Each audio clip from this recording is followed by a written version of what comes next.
Don't need that. Thank you. Wow. This is an awe-inspiring place, isn't it? You really understand where the term lecture theatre comes from when you're in here, because it is like a theatre. And I've been here twice before, in the limelight, as it were. Have any of you seen Child Genius on television, Channel 4?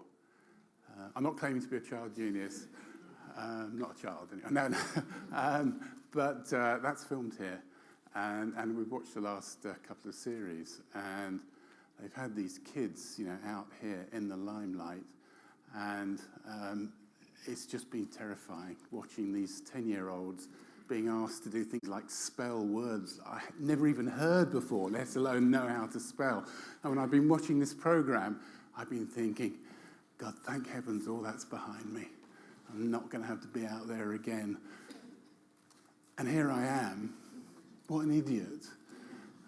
Not only have I volunteered to put myself in the limelight, but I've also got this premise. I've got an audience here of people, I suspect the majority of whom either are perhaps working as specialists or have been through that pathway. And I've taken it upon myself to convince you that general practice is the most important veterinary specialism.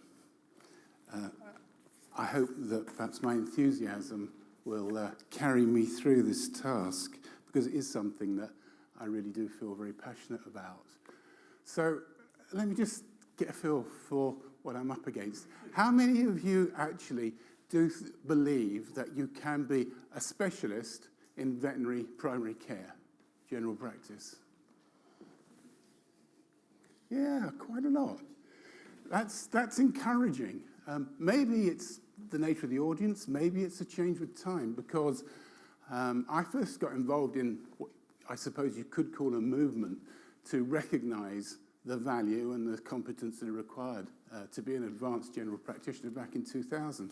And believe it or not, there was a lot of people, a lot of barriers to actually the whole premise that you could be a specialist in general practice. And the two main barriers really are one, which is the paradigm that actually, despite what you've done in terms of putting your hands up, I think we still exist in, which is that in order to become more advanced within the profession, you have to become more specialised. That's still our paradigm that most vets actually work within. And secondly, that although we accept there are sorts of skills that you do need to be effective in general practice, or indeed in any sphere of veterinary work, we don't really believe that you can learn them. We kind of think that you just absorb them by some process of osmosis when you work, or you're either good at them or you're not, and that's the end of it. But my own story was after quite a few years in practice, back in around 2000, I got involved with a group of practicing vets who wanted to set up a postgraduate qualification in veterinary general practice or primary care. We tend to be moving more towards primary care now. And we came up against these barriers. People were saying that's oxymoronic. You can't be a specialist in general practice. And we were saying, of course you can. So they said, well, who is fit to judge who is an advanced general practitioner? And that was a fair challenge. So we got together with something called the Professional Development Foundation, who worked with Middlesex University. And we decided the best way to do that was within an academic framework to try and work out what the competencies are that are required to be an advanced general practitioner. And we each did MSCs in different areas. I decided that actually the ultimate test of your competence and your performance is to measure your outcomes. So that's how I first became interested in clinical audit. And as is often the way, for those of you that may have done a master's degree, you think that a master's degree is a massive piece of work. You're going to be able to solve the meaning of the universe. And then you realise, actually, it's a very small piece of work, and the main challenge is narrowing it down to something that's achievable. So I started off by researching attitudes within the veterinary profession to clinical audit. And people at that stage didn't even know what clinical audit was. So we had to kind of describe behaviours to people and see what their reactions were, to see what they felt about clinical audit, or do it in a more qualitative focus group type or one-to-one type approach. And I found that actually the veterinary profession was very open to the concept.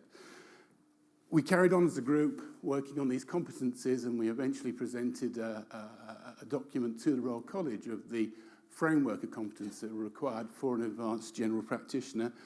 I got the studying bug and went on to do a professional doctorate, which did then spread out and look at the wider issues involved in the introduction of clinical audit to the veterinary profession.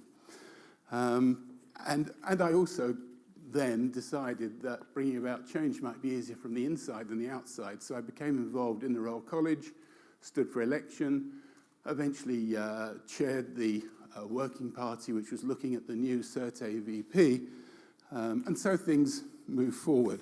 What are the skills that you really need to be an advanced general practitioner? Each one of these, I'm just going to list them very quickly because I'm going to try and be the only speaker to get through this in 10 minutes.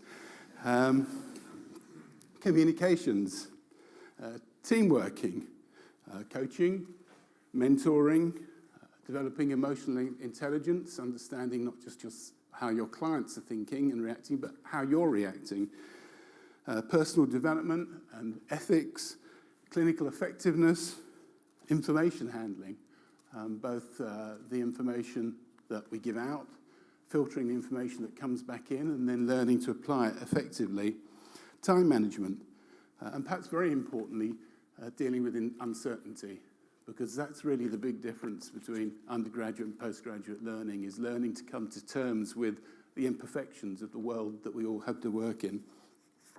And I think that what's really important about that is that people tend to think, well, these are soft skills.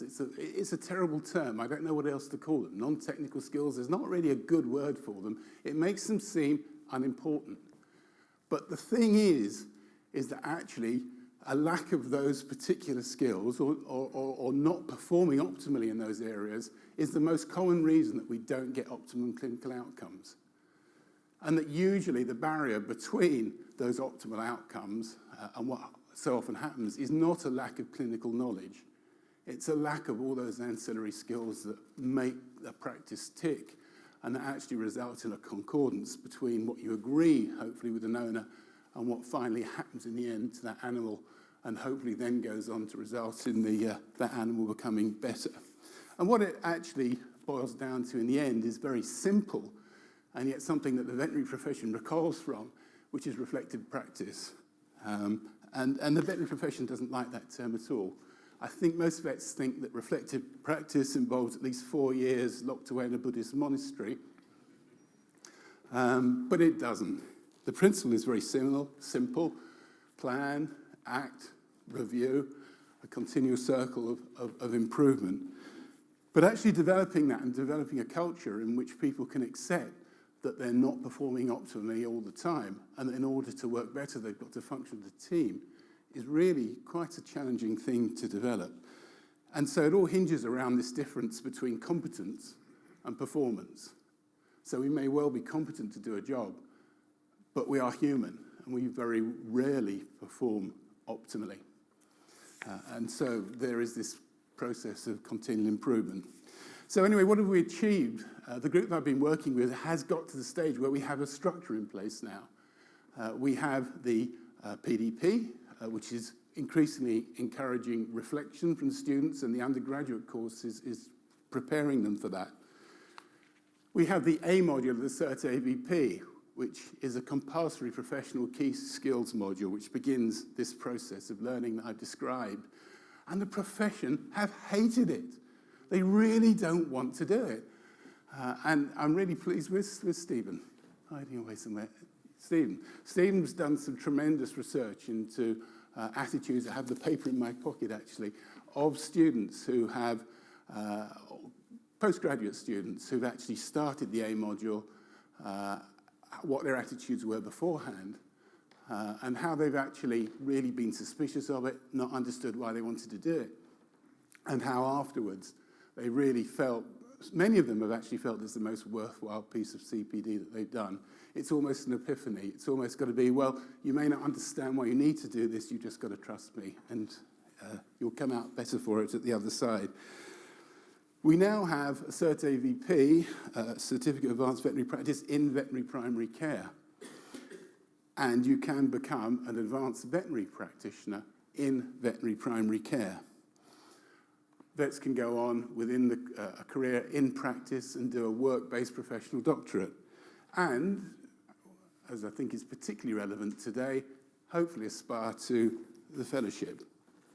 So being a GP involves the development of a lot of really complex competencies to a high level, being an effective GP. It's a gateway to all the other specialisms, but I withdraw my proposition.